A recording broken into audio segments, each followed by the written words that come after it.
ассалому алайкум бинандаҳои азиз, барномаи ахборро манзури шумо менамоем.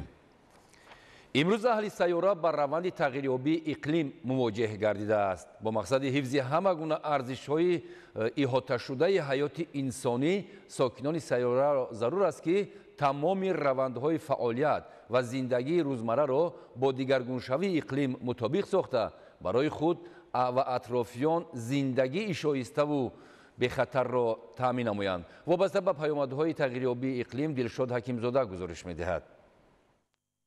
тағйирёбии иқлим таваҷҷӯҳи аҳли сайёраро ба худ ҷалб намудааст, зеро он ба тамоми мавҷудот аз қабили инсон, обу ҳаво, набототу ҳайвонот таъсири амиқи худро мегузорад. Масалан, дар натиҷаи тағйирёбии иқлим захираҳои обӣ коҳиш ёфта, пиряхҳо бо суръати баланд об мешаванд, ки дар натиҷа хушкшавии майдони кишт васеъ ва ҳосилнокии зироати кишоварзӣ кам мегардад. чунин ҳолати табиӣ агар пешгирӣ карда нашавад, иқтисодиёти ҷаҳонро ба буҳрон гирифтор намуда, ба оромиши аҳли сайёра халал ворид месозад. яъне дар натиҷаи ивазшавии ҳарорати ҳаво, норасоии обу ғизо дар бозори истеъмолӣ авҷ гирифта, фишангҳои иҷтимоиро дар ҷаҳон ба вуҷуд меорад. ин масъала зери таваҷҷӯҳи пайвастаи президенти ҷумҳурии Тоҷикистон пешвои миллат муҳтарам Эмомалӣ Раҳмон қарор дошта, вобаста ба ташаббусҳояшон ки марбут ба ҳалли масъалаҳои обу иқлим мебошад, аз ҷониби Ассамблеяи Генералии Созмони Милали Муттаҳид бо ҷонибдории аксарияти давлатҳои ҷаҳон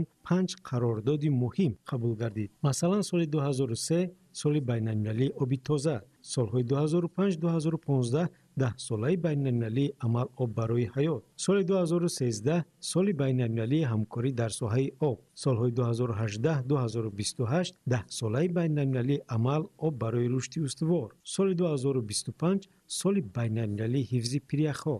тадбирҳои андешидашуда бешубҳа барои таҳкими тавонмандии кишварҳо дар мутобиқшавӣ ва коҳиш додани осебпазирӣ ва тағйирёбии иқлим аз ҷумла тавассути кӯмаки молиявии кишварҳои рушдёфта мусоидат менамояд. ҷумҳурии Тоҷикистон стратегияву барномаҳо дар ин самт қабул намуд, ки амалишавии онҳо ба беҳдошти муҳити зист, пешгирӣ аз таъсири тағйирёбии иқлим, ҳифзи пиряхҳо нигаронида шудааст. аз ҷумла стратегияи миллии рушди ҷумҳурии Тоҷикистон барои давраи то соли 2030, стратегияи миллии мутобиқшавӣ ба тағйирёбии иқлими ҷумҳурии Тоҷикистон барои давраи то соли 2030, стратегияи рушди иқтисоди сабз барои солҳои 2023-2037, стратегияи миллии ҷумҳурии Тоҷикистон оид ба паст кардани хавфи офатҳои табиӣ барои солҳои 2019-2034, стратегияи миллии оби ҷумҳурии Тоҷикистон барои давраи то соли 2040, барномаи давлатии экологии ҷумҳурии Тоҷикистон барои солҳои 2023-2028, барномаи давлатии омӯзиш ва ҳифзи пиряхҳо дар ҷумҳурии Тоҷикистон барои солҳои 2010-2030 мебошад. ҳуҷҷатҳои стратегии мазкур ба таҳия ва татбиқи сиёсати тағйирёбии иқлим ва мутобиқсозии кишварро ба он мусоидат мекунад. ҳадафи он дастгирии рушди иқтисодии Тоҷикистон ва суръатбахшии тамоми соҳаҳои иқтисодиёт мебошад, бахусус бахшҳои энергетика, об ва кишоварзӣ ҳамчун самтҳои афзалиятнок муайян шудаанд. Тоҷикистон ба таъсири тағйирёбии иқлим ва захираҳои обии пиряхҳо хеле осебпазир аст. аз ҷумла бар асари тағйирёбии иқлим дар 10 солаҳои охир аз 13 000 пиряхи Тоҷикистон 1000 онҳо об шуданд. аз ин рӯ Тоҷикистон доир ба тағйирёбии иқлим дар сатҳи байналмилалӣ ташаббусҳои худро амалӣ менамояд. махсусан вобаста ба ин масъала бо ташаббуси Тоҷикистон қатномаи Маҷмаи Умумии Созмони Милали Муттаҳид дар бораи эълон намудани соли 2025 ҳамчун соли байналмилалии ҳифзи пиряхҳо ва 21 март рӯзи ҷаҳонии пиряхҳо қабул гардида, фонди мақсадноки байналмилалӣ оид ба масъалаҳои ҳифзи пиряхҳо таъсис дода шуд. имрӯз равандҳои табиӣ, хусусан равандҳои гидрометеорологӣ тағйир ёфта истодаанд ва ин чиз боис мегардад ба тағйирёбии тамоми экосистемаҳои табиат. яке аз компонентҳои муҳиме ки ниҳоят ҳассос ҳастанд ба тағйирёбии иқлим, инҳо пиряхҳо мебошанд. чуноне ки натиҷаи таҳлилҳо нишон медиҳад, дар тамоми олам имрӯз таназзулёбӣ бо суръати пиряхҳо идома дорад ва дар қитъаҳои алоҳида, дар минтақаҳои алоҳида аллакай пиряхҳо комилан аз байн рафтаанд ва барқарор намудани онҳо ғайриимкон аст. тибқи арзёбиҳои мавҷудаи олимон, зиёда аз 40% перияхҳое ки хусусияти таназзулёбиро касб кардан, яъне ки ниҳоят ҳасосан ва таназзул ёфтани онҳо ба қайд гирифта мешаванд, дар минтақаҳои мероси ҳифзшаванда ЮНЕСКО ворид гардиданд ва таназзулёбии онҳо метавонад ки ба баландшавии зиёда аз 20 сантиметри уқёнуси ҷаҳонӣ сабаб гардад. яъне ки таъсири тағйирёбии иқлим дар баробари дигар самтҳо хусусан ба перияхҳо таъсири ниҳоят ҷиддӣ дорад ва дар ин замина хатар ба тамоми ҷомеаи ҷаҳонӣ таҳдид менамояд. дар доираи соли байналмилалии ҳифзи перияхҳо аз 29 то 31 майи соли 2025 дар шаҳри Душанбе конференси сатҳи баланди байналмилалӣ баргузор мегардад. омодагиҳо ба он имрӯз ҷараён дорад. дар раванди баргузории конференси байналмилалӣ оид ба ҳифзи перияхҳо дар вазорати корҳои хориҷии ҷумҳурии Тоҷикистон масъулон ба намояндагони воситаҳои ахбори омма ба таври фишурда маълумот доданд. аз ҳама масъалаи ташвишовари ҷаҳонӣ ин аст ки гармшавии иқлим дар миқёси олам таъсири манфии худро дар шакли пастшавии сифати ҳаво ва ифлосшавии муҳити зист, саломатии аҳолӣ, заифшавии қабати азонии атмосфера, обшавии перияхҳо, ифлосшавии обҳо, нобудшавии ҷангалзорҳо, мушкилиҳо дар соҳаи кишоварзиву чорводорӣ, зери об мондани баъзе минтақаҳои соҳилӣ, биёбоншавии заминҳо ва вайроншавии роҳҳо мерасонад. бояд гуфт ки ташаббусҳои ҷониби Тоҷикистон дар фаҳмиши дурусти масъалаҳо ва мушкилоти марбут ба об дар сатҳи ҷаҳонӣ ва ҳалли онҳо барои рушди иқтисодиву иҷтимоӣ, таъмини устувории ҳифзи муҳити зист, ба даст овардани сулҳу субот ва дар маҷмӯъ рушди устувор саҳми арзанда доранд. Дилшод Ҳакимзода, мақсади мақсад, ахбор.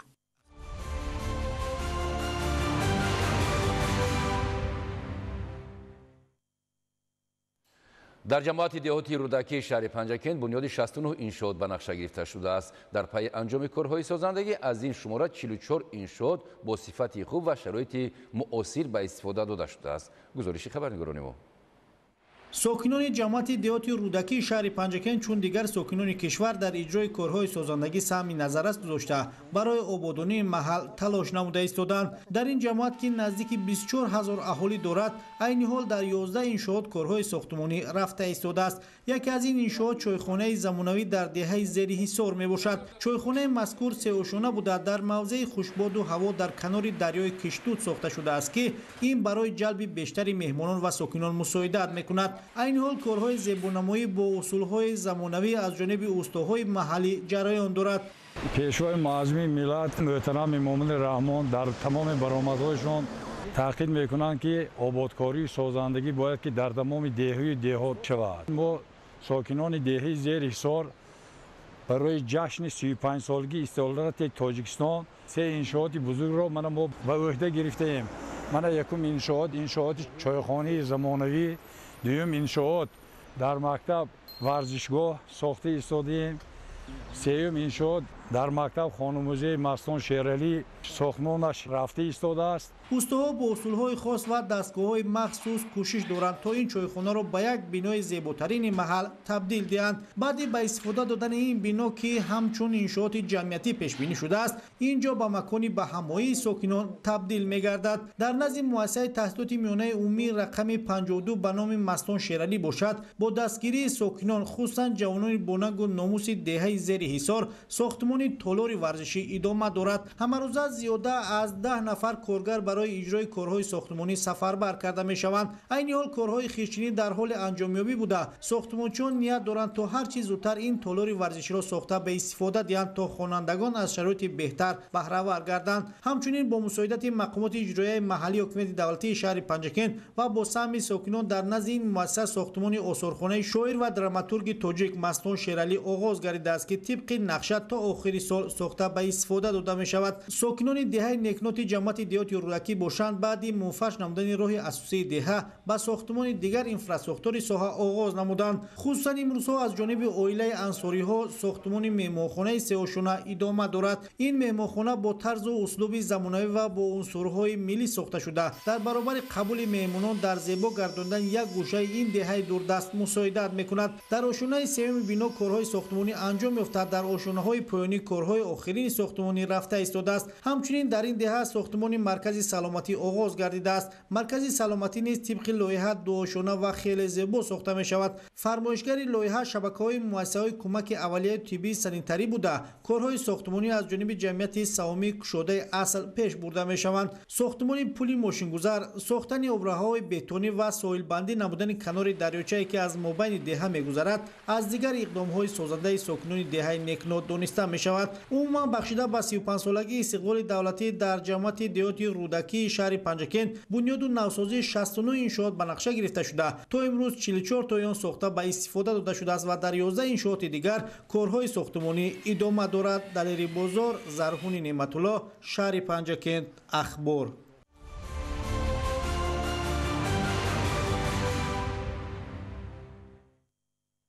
کشاورزان ناحیه واسه امسال در میدان بیش از 10,000 گکتار زمین زراعت‌های غله‌دانگی کشت نمودند. نتیجه زحمت پیوسته ثمره خوب به بار آورده است. امروز دهقانان در ناحیه مذکور به جمع‌آوری غله‌دانگی‌ها مشغولند. همزمان خواجگیداران در زمین‌های خالی شده کشت تکراری پنبه‌دانه را به راه ماندند. گزارش در این خصوص.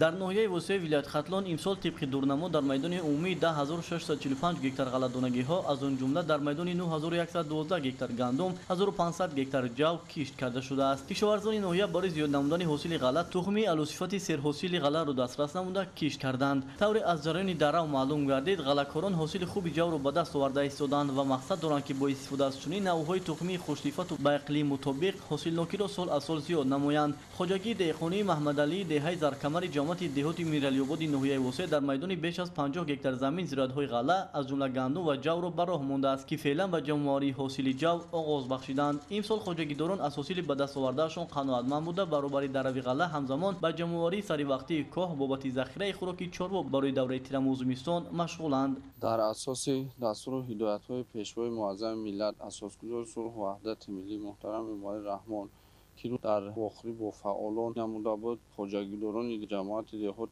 میرالی آباد در میدان 50 گکتار غله‌دانه‌هایی که با زیاده از 50 سنتر حاصل میداد امروز غله‌دانه‌ها را جمع‌آوری نمودند. خواجگی دهقانی محمد علی در میدان 50 گکتار زمین کشت پخته گذرانده ایستاده است. تصمیم گرفتیم که در دیگر خواجگی‌های دهقانی حدود جماعت برای وسیع نمودن کشت پخته کوشش و غیرت نموده برای زیاد نمودن میدان کشت پخته سهم خود را بگذارانیم. در ناحیه وسیع که زمین‌های کرمی آبیش زیاده است، کооپراتیوهای تجارتی و خواجگی‌های دهقانی بیشتر پنبه‌دانه کشت و پرورش می‌نمایند، زیرا آنها کیها باز درک نمودند که این زراعت در بازار جهانی خریداران خود را دارد و از حساب فروش آن خواجگی‌ها سطح زندگی سهامداران و بودجه خواجگی‌هایشان را غنی می‌گردانند. با این در نظر داشت زحمتکشان خواجگی دهقانی محمد علی بعدی دروی غله و جمع‌آوری کاه کشت تکراری پنبه‌دانه را به راه ماندند. عین حال در حدود جماعت دهات میرالی آباد در میدان 1285 گکتار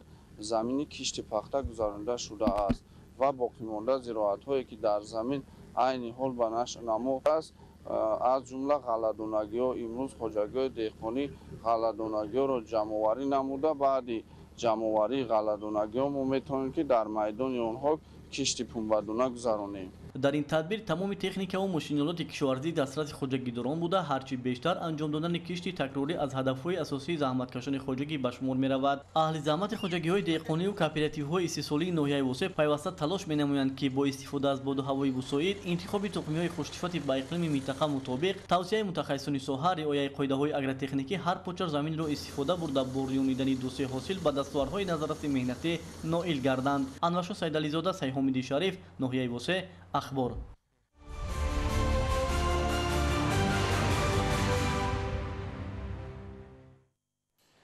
در ناحیه اسپیتامین در مساحت زیاده از 11,000 گکتار زراعت بهاری کشت کرده شد. امروزها کشت سبزوات و پالزی، شالی و دیگر نمود زراعت ادامه دارد.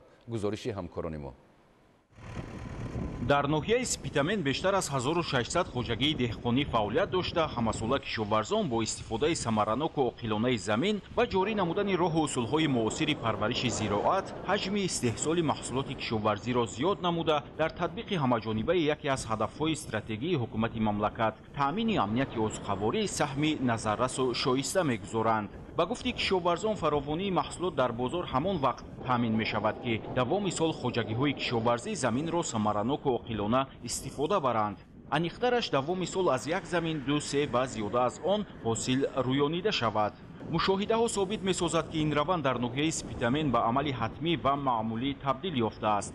баҳори имсол дар майдони қариб 12 000 гектар зироати гуногуни кишоварзӣ аз ҷумла пахта, ғалладонагӣ, полезӣ ва сабзавот кишт карда шуда, имрӯзҳо дар 7 ҷамоати шаҳраку деҳоти ноҳия азму талоши кишоварзон барои рӯёнидани ҳосили дилхоҳ равона гардидааст.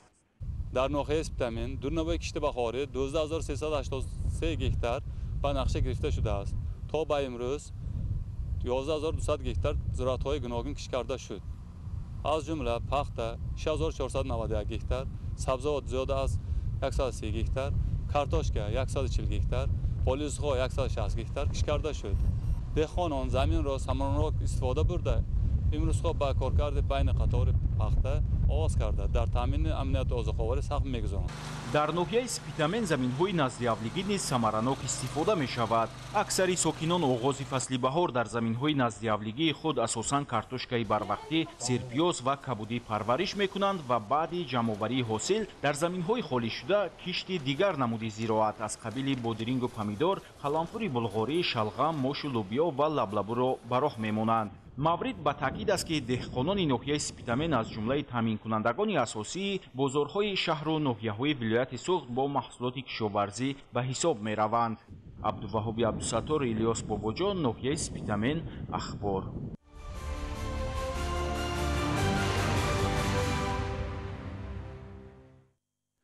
рушди кимнакпарварӣ дар ноҳияи Бобоҷон Ғафуров. Сокинон ва хоҷагидорони ноҳия бо истифода аз имконоти мавҷуда ба истеҳсоли пилла машғул буда, онро барои коркард ба корхонаҳои саноатӣ ворид менамоянд. гузориши Маҳмуд Аҳмадзода ва Дилшод Юсуфӣ. пиллапарварӣ абрешимчигӣ аз соҳаҳои сердаромад барои бо шуғли мавсимӣ таъмин намудани аҳолӣ аъзои хоҷагиҳо буда, дар ноҳияи Бобоҷон Ғафуров баҳри истеҳсоли ашёи хом, пилла, аъзо саҳмдорони хоҷагиҳо дар бошишгоҳҳои саҳроӣ ва иншооти ёрирасони назди манзилҳои истиқоматӣ кирмакпарвариро ба роҳ монданд. дар ноҳияи Бобоҷон Ғафуров баҳри таъмини манбаи ғизои кирмаки абрешимӣ соли равон дар майдони нав ва шафқати замини хоҷагиҳо 32 000 бех ниҳоли тут шинонида шуда, аз тарафи ҷамъияти саҳомии кушодии пиллаи тоҷик дар масоҳати 5 гектар замин тутзори нав бунёд шуд, ки дар он 28 000 бех ниҳоли тут шинонида шуд. аъзо ва саҳмдорони ҷамъияти саҳомии кушодӣ ба номи Абдурраҳим Ҷумаев имсол аз 380 қуттии кирмак нақша доранд, ки 14.5 тонна пилла истеҳсол намоянд. кирмакпарварӣ асосан дар бошишгоҳҳои алоҳида назди манзилҳои истиқоматӣ ба роҳ монда шуда, оилаҳо ба ин шуғли мавсимӣ якҷоя кор мекунанд. ҳоло қабули пилла дар хоҷагӣ оғоз ёфта, ҳар рӯз 600 то 800 килограмм пилла қабул карда мешавад. ҳозир қариб 200 oila va kirmaka va parvarishga do'syan, albatta oila va daromad meshad. Hozir ayni pillaya vakadan pillachini sarshur, albatta ina harakat mekunun vaqtishamda mezqo'y. Sar tarozinda mana vaqtishamda pillay va yasha mavlag'isi kirmakparvaro giftosiya mana rahmat pillay tojik va дар ҷамъияти саҳомии кушодӣ ба номи Саидхоҷа Урунхоҷаев низ қабули пилла идома дорад. оилаи Муъминовҳо имсол 10 қуттии кирмак қабул намуда, аъзои оила ба ин шуғли мавсимӣ машғул мебошанд. парвариши кирмак ва истеҳсоли пилла аз давраи зинда кардан давоми 1 моҳро дар бар мегирад. 380 қутти тухми кирмак гирифта зинда кара ба 284 нафар кирмакпарварон тақсим карда шуд. ҳозир дар минтақаи Унҷи, дар минтақаи Дадоҷоннабиев ва минтақаи дурдастомо Абдулло Зиёев кирмак парвариш шуда истодааст. ҳозир хоҷагиҳо зиёда аз 100 хоҷагӣ супурда истодаанд, бо ҳоли давом дорад то охирин донаи пилла ҳамаша ғуннирчин кара беталафот супурдани ҳаракат каростем. баҳри тақвияти соҳаи пиллапарварӣ, ҳавасмандии оилаҳо аз тарафи намояндагони мақомоти иҷроии ҳокимияти давлатии ноҳияи Бобоҷон Ғафуров, филиали ҷамъияти саҳомии кушодии пиллаи тоҷик дар ноҳия ва оилаҳои ҷамоати деҳоти Исфисор, Унҷи, аъзои хоҷагӣ ба номи Абдурраҳим Ҷумаев ва ҷамъияти саҳомии кушодӣ ба номи Саидхоҷа Урунхоҷаев дар давраи ҷамъоварӣ, қабули ашёи хоми саноатӣ ва пиллапарварони пешқадам тӯҳфаҳо тақдим доштанд. از طرف فیلیال جمعیت سهامی کشادی پله تاجیک در ناحیه باباجان غفوروف سال روان 1500 قطعه کرمک و خواجگی‌ها پله پروران الهیده دسترس شده است که موافق با دورنما استحصال پله باید به 57 تن رسانیده شود. حالا اعضای خواجگی‌ها، عائله‌ها و نقطه‌های قبول پله استحصالی را می‌سپارند و روند کار ادامه دارد تا نقشه پیش‌بینی شده پوره اجرا گردد.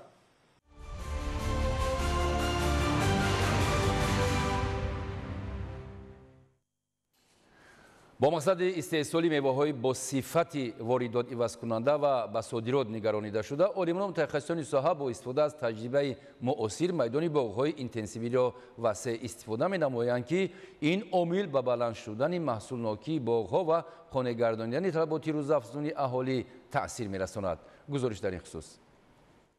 تجربه نشان می‌دهد که با راه معاصر بنیاد و نگاهبین باغ ثمری بیشتر و حاصلش نیز دارای صفت خوبی مالی میباشد. سال قبل در همین شب و روز در میدان 20 هکتار زمین متخصصان و عالمان ساحه کشاورزی تاجیکستان و ازبکستان باغ اینتنسیوی زردالو بنیاد کردند.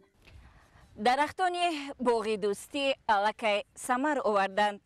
خواجگیداران بعد یکم سال از این باغ از 1 هکتارش می توانند 5 تانه و در سال دوم 10 تانه حاصلی با صفت زردالو به دست دارند. در این مدت عالمان با پورگی اثبات نمودند که برتری باغ‌های اینتنسیوی از باغ‌های عنعنوی خیلی زیاد است. افضلیتی از همه زیادش زود پخته می رسد و میوهش برای صادرات موافق است، زیرا مهلت نگهداریش به خطر می گردد. برای بلند برداشتن حاصلناکی این چنین گرفتن حاصل زیاد هر یک خواجگیدار، هر یک باغپرور میتواند که گذراندن کارهای موسمی را به انجام رساند. پیش از آن که ما نوعهایی که انتخاب میکنیم نوعهایی که به شرایط محل مطابق باشند و از حساب نوعهایی که در باغ بنیاد کرده میشد، چه باغ‌های اینتنسیوی باشد، چه باغ‌های سوپر اینتنسیو و باغ‌های عنعنوی، از حساب تک پیوندهای آنها وابستگی خاص داشته باشد. هر یک باغپرور میتواند که جهت گذراندن کارهای اگرتکنیکی بخصوص غذادهی سری وقتی، گذراندن شکل دهی، این چنین شاخه بوری هست نوعهایی که امروز سالبند هستند. یک سال حاصل خوب میدهند، یک سال نمیتونن. با این خاطر ما از بین این را بردن میتوانیم که اگرتکنیک خاص آنها را رعایت نماییم. کارمندان جمعیتی دارای مسئولیتش محدود کارخانه مشترک باغ دوستی و عالمان و متخصصان اکادمی علم‌های کشاورزی تاجیکستان برای سری وقت دادن غذای ضروری مخصوصاً آب و دیگر اگرتکنیک پرورش و حمایت از ضرررسان‌ها پیوسته تلاش می‌نمایند. منبع پیدایش خودی همه ابیکت‌های ضرررسان از یک درخت پیدا می شود و بعد باغ‌ها پهن می گردد. در حالت مثال زیر نظارت بودن همین باغ‌ها ما میتونیم که همون منبع پیدا شوی همین را محو کنیم که با دیگر جا پیدا نشود. نهال‌های پر از حاصل زردالو در سال اول از آن بازگو می‌کند که اقلیم تاجیکستان برای پرورش همه نوع‌های درختان میوه‌دهنده سازگار است و عالمان ساحه باغداری را می‌باید برای باز هم وسیع نمودن میدان باغ‌های اینتنسیوی و در عمل نشان دادن دستاوردهای معاصر ساحه در پهلوی دهقان و راهنمای دهقان باشند. یکی از فرقیت‌های باغ‌های اینتنسیوی از باغ‌های عنعنوی از تک پیوند آنها وابسته است. باغ‌هایی که در اینتنسیوی بنیاد کرده شده است اینا از حساب تک پیوندهای قد کوتاه یا که میانه قد هستند. از همین خاطر آنها حاصل بندی بر وقت دارند. چنانکه که در باغ‌های اینتنسیوی اگر حاصل در سال دوم سوم اگر حاصل خوب داده تواند در باغ‌های عنعنوی باشد از بعد سال‌های هفتم و هشتم وابسته به خصوصیت‌های بیولوژی هر یک نوع داده میتواند. درختان این نوع زردالو در شرایط کم آبی مطابقند و امسال باید پوره با اصول آبمانی قطرگی به صرف زیادی آبیاریش به راه مانده شود. باغ و تاکزارها این میدان‌های میباشند که در تمام فصل سال از ما اجرای طلبات‌های قاعده اگرتکنیکی را طلب میکنند. چی در فصل تابستان باشد، چی در فصل زمستان، چی در فصل بهار و تیرما. فرقیت باغ اینتنسیو از عنعنوی همین که پیش از همه این شماره نهال اگر در باغ‌های عنعنوی ما از 200 تا 300 نهال اگر میشنوندیم، حاضر در باغ‌های اینتنسیو و سوپر اینتنسیو در یک هکتار تا 5000 نهال میتونیم که شنونیم. با مصلحت متخصصان بین خطار باغ به خاطر عاقلانه استفاده بردن زمین پالیزی شنونیده شده است که با افزایش و محصولناکی باغ ضرری نمیرساند. نشأ و نما و حاصل خوبی این باغ معاصر دلیل دلیل آن است که هر دانه یا نهالی که با محبت و یکدیگر فهمی در فضای امن و آسوده وطن به زمین میشینانیم حتما بارآور گشته و باعث فراوان حاصلی و برکت روزگاران میگردد.